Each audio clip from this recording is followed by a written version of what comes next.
Our planet is at a tipping point.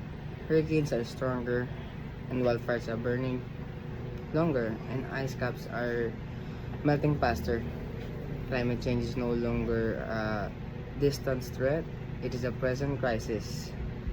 The Earth's average temperature has risen by 1.1 degrees Celsius since the 19th century, causing reversible damage to the ecosystem and the communities.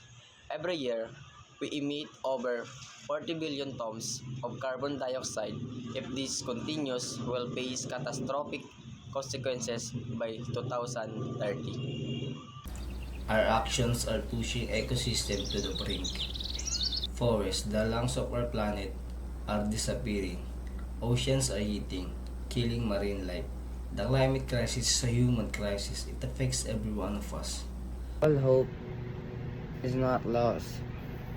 People worldwide are taking action to combat climate change, renewable energy, sustainable farming, and conserving efforts are turning the tide. In Kenya, solar farms are bringing clean energy to the rural areas. In Brazil, reforestation projects are restoring the Amazon around the world. Young people are leading climate protests, demanding action from the government and the corporation. Imagine a future where cities run on renewable energy, where forests grow and oceans thrive.